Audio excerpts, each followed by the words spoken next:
Turma do Propósito, e aí, meu irmão, estamos juntos para iniciarmos o livro de Jó. Hoje, Jó, capítulo 1, estamos iniciando também com isso, o estudo do bloco dos livros, que são denominados livros poéticos. Isso mesmo, meu irmão, parece que não é, mas é uma poesia. O livro de Jó é uma poesia, não é como a poesia da nossa cultura, que exige muitas vezes uma rima. A poesia hebraica ela era descrita por paralelismos.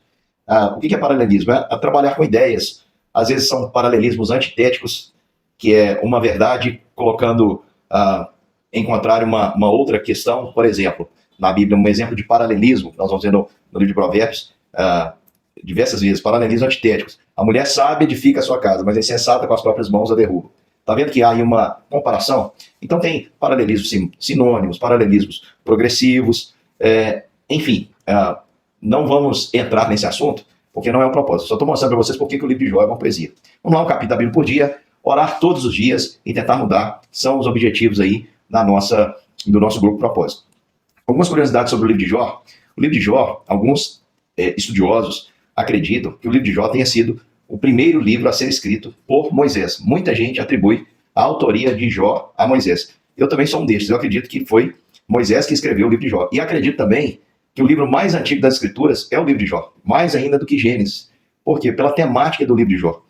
O livro de Jó é um livro que trata do sofrimento. E com toda a riqueza de detalhes, paralelismos, poéticos, e devido à antiguidade, nós temos que entender, somos levados a entender que a pessoa que escreveu o livro de Jó era alguém dotado de uma grande habilidade para tal. E entre os hebreus que foram escravos no Egito, ninguém foi mais preparado do que Moisés, que foi criado ali dentro do palácio do faraó. Então eu acredito, irmãos, eu não tenho como provar isso, é apenas uma opinião, que o livro de Jó tenha sido um livro escrito por Moisés no tempo ali que esteve na casa de Jetro, seu sogro, quando ele teve muito tempo para refletir sobre o sofrimento. A história de Jó, então, é uma invenção de Moisés? Não, meu querido irmão. Antes da escrita, havia um negócio chamado tradição oral. Então, provavelmente, Moisés, ele ouviu essa história dos seus pais, da sua mãe, Joquebede, do seu pai, Arão, do seu povo. Essa história era uma história muito repetida pelo povo, e ele decidiu, então, registrar a história de Jó, porque Jó, de fato, irmãos, não é um personagem folclórico, é alguém que existiu dentro da história, que agradou a Deus, que foi provado e aprovado, e o Senhor mudou a sua sorte. Vamos lá, a Bíblia diz que Jó era um homem rico, era um homem notável, era um homem tão admirável que o próprio Deus tinha orgulho dele. E um dia Satanás se apresentou ali diante do Senhor, e o Senhor perguntou: você viu meu servo Jó? Aí o Satanás começou a dizer: olha, mas é muito fácil ser seu servo, o senhor cercou ele de todas as bênçãos, tira o que ele tem para ver se ele te adora. E Deus permitiu então que o diabo tomasse aquilo que Jó possuía, mas que não tocasse na sua vida. E o texto vai nos dizer que no abrir e no fechar de olhos, Jó perdeu tudo o que possuía, todas as suas posses. E o livro de Jó vai ser um livro para mostrar para nós que nós não somos aquilo que nós temos. Jó começa o livro sendo um homem íntegro e reto, temente a Deus. Ele perde tudo que tem, e ele termina o livro sendo um homem íntegro, reto e temente a Deus. Não é o que nós possuímos que nos define, irmãos. O que nós possuímos é bom, nós podemos desfrutar, mas não é isso que nos define. Porque se é isso que define, Jó deixou de existir naquele dia, porque um dia comum, os bois estavam pastando, os trabalhadores trabalhando, os filhos, como de costume, comendo uns nas casas dos outros. Desta vez o churrasco era na casa do mais velho, quando de repente começa a surgir então as ações uma em cima da outra. Chega um servo e diz assim: olha, eu estava lá no campo, caiu fogo do céu e queimou os servos e as ovelhas, só eu sobrei para te falar. Depois chega alguém e diz: nós estávamos com os camelos, vieram os caldeus em 3 grupos e nos roubaram e mataram, só eu sobrei para te avisar. Depois os sabeus roubam os 500 bois, as 500 jumentas, e os 7 filhos e 3 filhas que estavam banqueteando foram também atingidos por um forte vento, uma tempestade, que derrubou aquela casa e matou. E em cada uma dessas situações só apareceu o servo ali, provavelmente muito machucado, muito ferido, mas para dar um recado a Jó e dizer assim: nós estávamos lá e foi isso que aconteceu. E naquele momento Jó lamentou, Jó, ele se humilhou. A Bíblia nos diz que Jó, ele toma as suas vestes, ele rasga. Você pode ver aí no capítulo 1 de Jó o seguinte. Deixa eu mostrar aqui na Bíblia para que fique exato as palavras de Jó. Lá no finalzinho, diz que então Jó levantou, rasgou o seu manto, rapou a cabeça, lançou-se em terra e amaldiçoou o Senhor. É isso que diz? Não. Versículo 20 diz que Jó se levantou, rasgou o seu manto, rapou a sua cabeça, lançou-se em terra e adorou.